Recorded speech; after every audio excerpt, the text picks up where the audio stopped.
دعوني أناجي حبيبي ولن تعزلوني فعزلي حرام. Diriwayatkan bahwasanya sebahagian daripada sahabat radhiyallahu anhum ajma'in menyebutkan tentang keindahan kepribadian Sayyidina Abdullah bin Umar radhiyallahu anhuma di sisi Rasulullah sallallahu alaihi wasallam. Artinya sahabat-sahabat Nabi ini memuji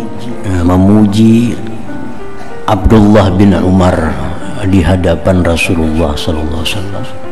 Abdullah bin Umar itu orangnya bagus, orangnya ini itu, kebaikan-kebaikannya disebut oleh sahabat Nabi.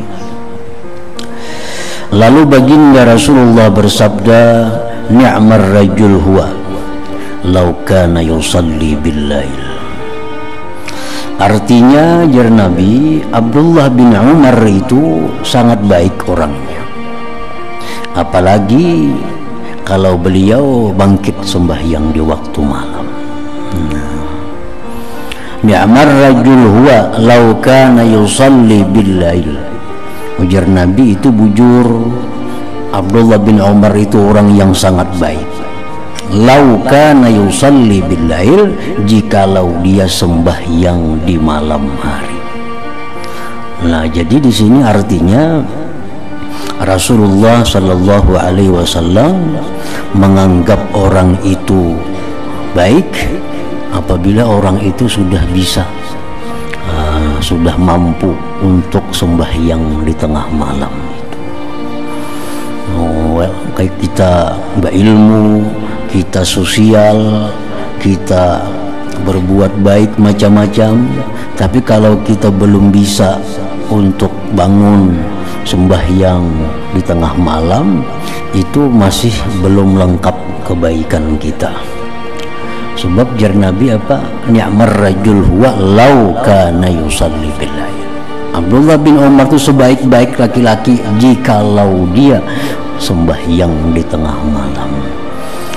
Nah, jadi orang-orang yang bisa istiqamah, orang-orang yang bisa mudawamah rutin selalu salat malam dengan ikhlas karena Allah, itu bisa dijadikan alamat bahwa ini orang adalah orang yang baik, orang yang baik. Tetapi sebaliknya, bagaimanapun orang itu baiknya, masih belum bisa sembahyang sunnah di tengah malam, itu masih belum bisa sepenuhnya dikatakan orang yang baik. Seperti Ibnu Umar tadi. Lanjutan kisah ini sampai kabar ini kepada Ibnu Umar. Padahkan Ibnu Umar ujar orang, wahai Ibnu Umar, tadi engkau dipadahkan Nabi orang yang baik jikalau sembahyang malam. Nah, ujar Abdullah bin Umar, sejak itu sampai sekarang aku kada pernah lagi meninggalkan salat malam itu.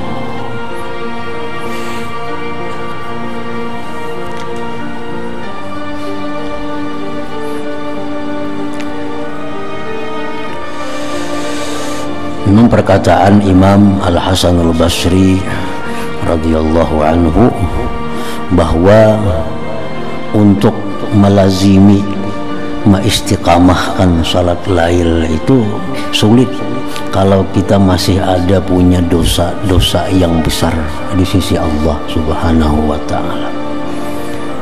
Sulit kita, walaupun kita sudah cukup persiapan, siang sudah istirahat, malam sudah lekas guring, tapi kita masih ada dosa-dosa besar yang belum diampuni Allah. Nah, kita akan terpasung oleh dosa itu sehingga kita berat kada kawa melakukan salatul lail, sembahyang di tengah malam itu secara istiqamah. Artinya amun sewaktu-waktu itu bisa aja kawa, Sewaktu-waktu misal kita ada kebutuhan lawan Tuhan, misalnya kita ada perlu, nah itu bisa kita sembahyang tengah malam, begitu selesai bisa ampih juga bangun tengah malamnya. Nah itu ngarannya kada istiqamah. Kalau istiqamah terus menerus, baik di kampung, baik waktu di musafir, nah itu berat. Nah, kalau kita masih ada dosa-dosa yang besar.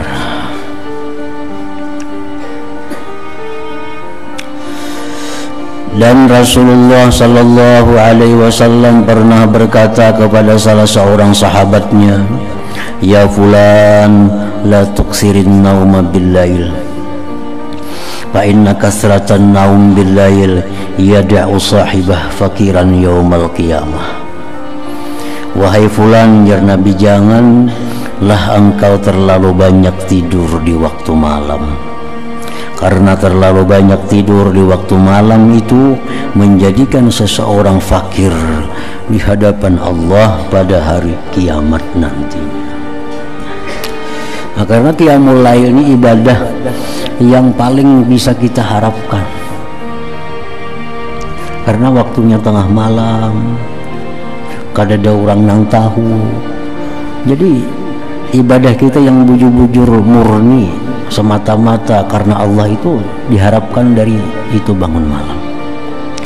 Seperti perkataan Imam Junaid al-Baghdadi, begitu Sidin wafat, ada yang bermimpi bertemu beliau, lalu ditanya kepada Imam Junaid, amal apa yang paling membanggakan di sana?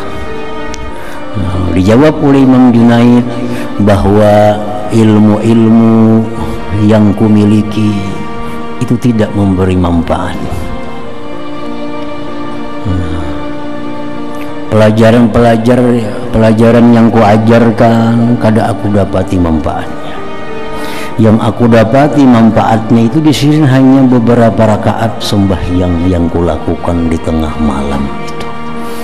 Nah, karena amaliyah kita yang kelihatan manusia ini itu sulit untuk mendapatkan keikhlasan. Nah, sulit mendapatkan keikhlasan. Nah, kalau sembahyang di tengah malam, siapa nang tahu? Soalnya kita seorang pada kita berani aja kadang nang tahunya orang. Nah, jadi itu bujur-bujur ikhlas.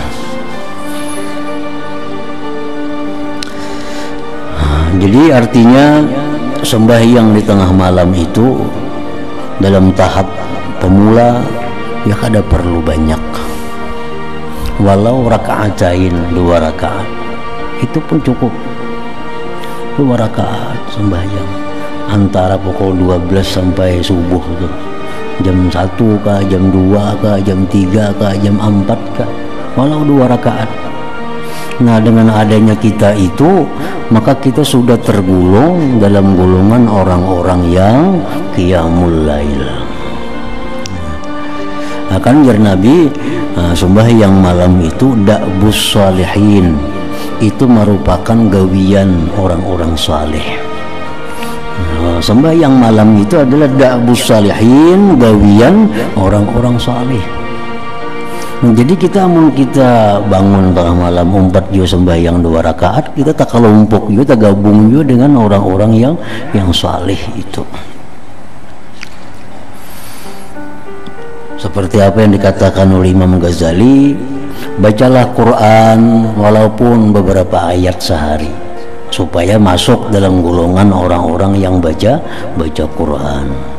Nah, bangunlah malam hari sembahyang sekalipun 2 rakaat supaya masuk dalam golongan orang-orang yang baca Quran, salat tahajud di malam hari. Di akhirat kan dipanggil oleh Allah di padang mahsyar, ada pengumuman dari Allah, mana orang-orang yang renggang belakang mereka di malam hari beribadah kepada Allah. Mana orang yang sembahyang tahajud, masuklah kalian ke dalam surga tanpa melalui hisab dan sebagainya. Itu hadis ada demikian. Nah, di situ kan disebutkan orang harus sembahyang 100 rakaat, harus 20 rakaat atau harus 30 rakaat, walaupun 2 rakaat sudah masuk dalam panggilan siapa-siapa orang yang tahajud di malam hari, masuklah kalian ke dalam surga. Wahai anakku yang tercinta, hendaklah engkau selalu mengingati firman Allah Ta'ala, wa minal laili fatahajjat bih. Maksudnya, dan hendaklah engkau bangkit sembahyang tahajud pada sebahagian daripada waktu malam. Sembahyang tahajud. Dan firman ini mengandungi makna suruhan Tuhan. Wa minal lail fatahajjat, itu fi'il amar. Tahajjat, tahajjada, tahajjadu, nah itu kan fi'il amar, artinya perintah. Dan daripada malam hari maka engkau bertahajud dengannya. Tuhan kadang menyuruh harus 10 rakaat, harus berapa rakaat, 2 rakaat sudah cukup, masuk sudah dalam golongan orang-orang yang tahajud itu.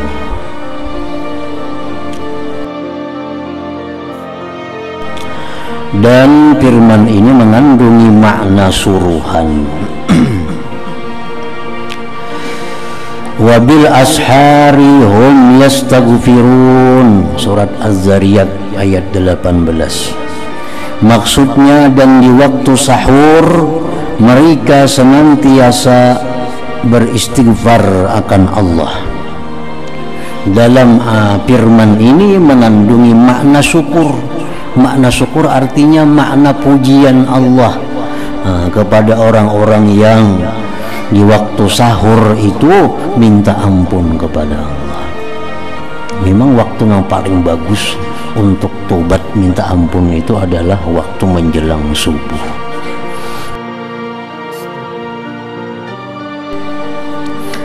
Sampai-sampai Nabi Yakub pun beliau memintakan ampun kepada Allah terhadap perilaku anak-anak beliau kepada Nabi Yusuf alaihissalam. Nisitin kena aku mintakan ampun. Arti kaina itu menunggu waktu sahur. Jadi waktu sahur itu waktu semacam khusus disediakan Allah untuk orang-orang yang istighfar.